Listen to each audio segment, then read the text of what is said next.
This is going to be a rear shock install for 2012 Fiat 500 Abarth, but it should be the same for all Fiat 500s within the same age range.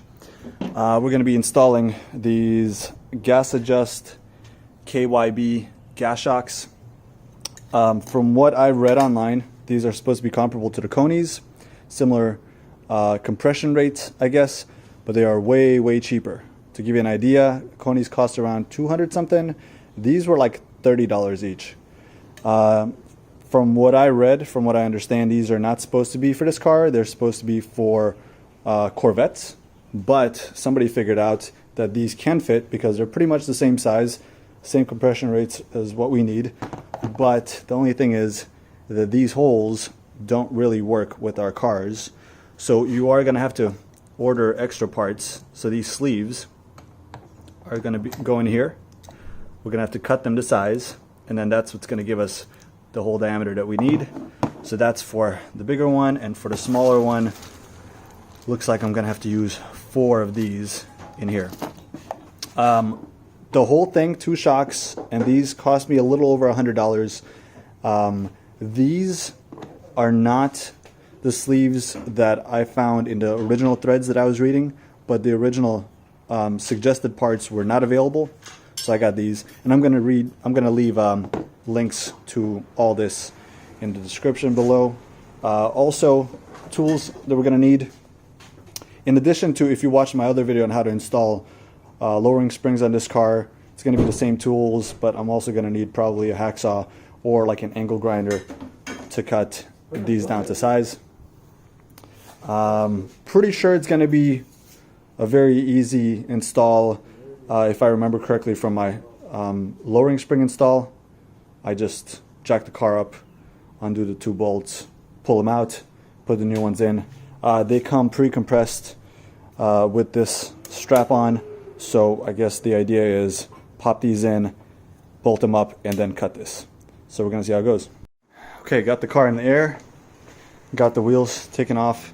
If you have questions about where to jack up and where to place the jack stands, refer to the other video for the spring install. That has a little bit more information about what I did. But it looks like once we got the wheels off, I have access to both of the bolts. So there's one right there, and then for the bottom, we have access to those 2 right here.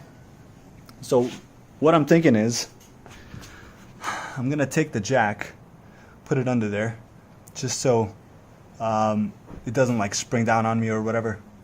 And then I'm gonna loosen those and hopefully take it off. Let's see what happens.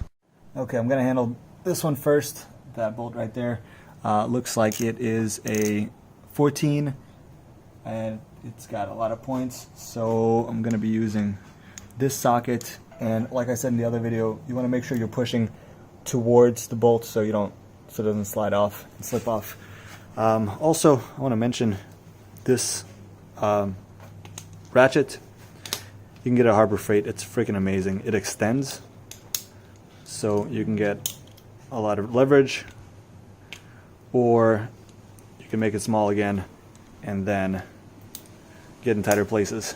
I don't think it's too expensive. We bought it many years ago, and we thought it wouldn't last long, but the thing's lasted through everything, and then we lost it, so I got another one. This thing's amazing.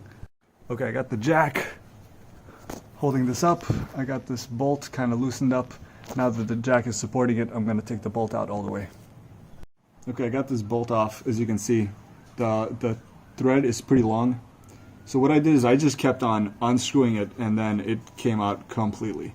So now I have a sore arm, but it got out. And because I have this supported, it didn't drop too far. This just kind of popped out.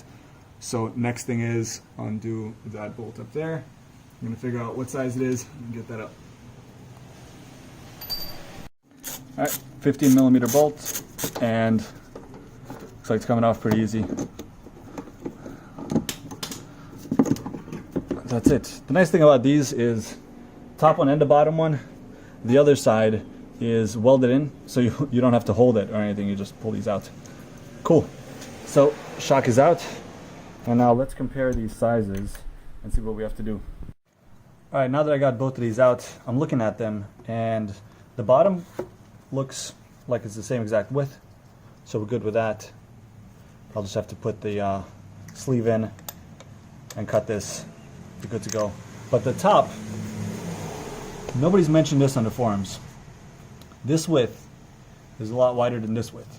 What that means is when I have these in like that, this goes straight because the mounting point is right here. But this one, because the mounting point is further over, means it's going to be a little bit further to the right. So the angle won't be exact. And I don't like that. One person did mention that you would want to get a longer bolt because when you put this through, you have a lot of thread, but when you put this through this one, you have a lot less. So somebody recommended getting a longer bolt, but I'm not a fan of this being off to the side. So what I want to do is I just want to cut this off. I'm going to try cutting this off with a hacksaw, and that way it'll sit all the way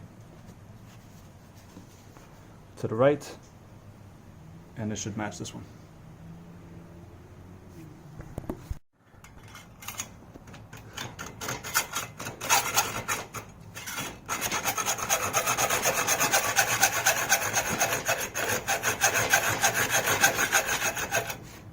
That's it.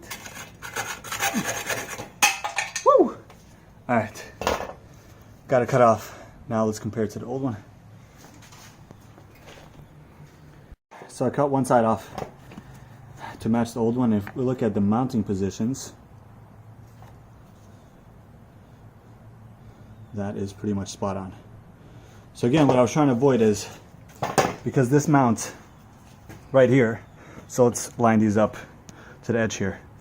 If this mounts to those points, and then I have the new one also mounting to these points, it'll actually give me a different angle. What I want is that angle right there. Right there.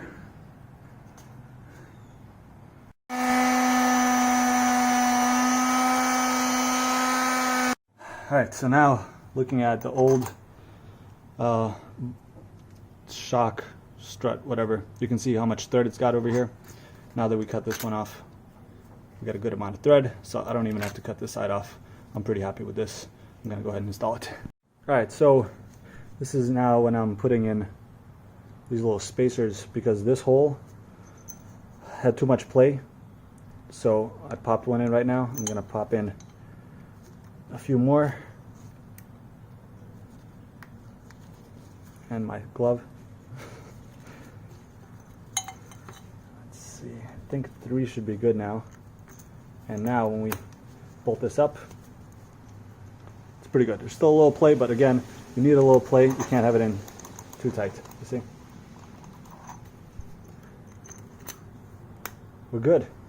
I think 4 would be too much because we would have to cut the other one. This gives us just the right amount. And I'm not cutting one of these, that's too much work.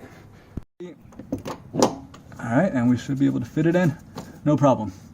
Now, next thing is figure out the sleeve in the bottom and cut that down. Let's figure that out.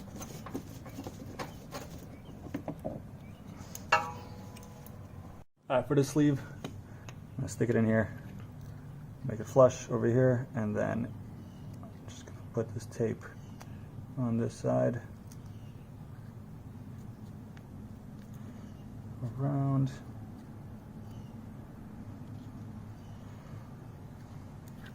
So now I know where I need to cut it. Just going to cut along that line, and then we should have that piece for our spacer. Alright, got this cut off again with a regular saw. I'm going to clean this up a little bit and then try it out. And if it's good, then I'm going to cut another one of these for the other side.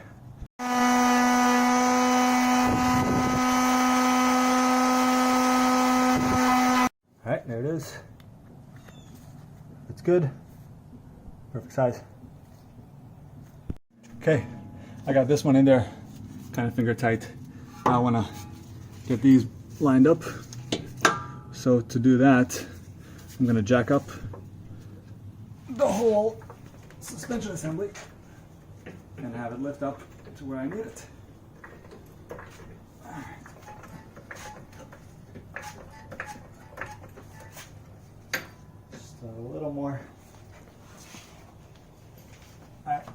just a little bit. A little more. Tiny bit more. A little more. A little bit more. There it is. Okay. I should be able to just tighten it in. Yep, it's catching. All right, that's it. So I'm gonna tighten this, tighten that, cut this plastic, and then drop it down, and then I'm gonna work on the other one. Okay, about to cut this plastic and see what happens. Hopefully nothing. We're good. Okay, I got the top and bottom bolt tight. I'll drop this down. There it goes. We should check for clearance issues around. We're good. It's all good and tight. One's done. Shocks are installed.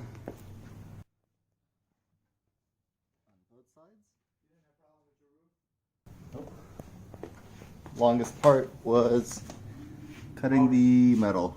Yeah, this Right. Ours. Here's the new shock.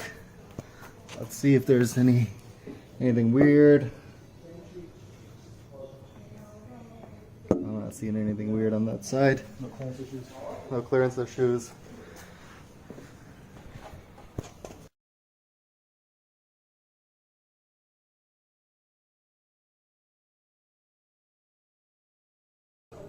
Same thing over here.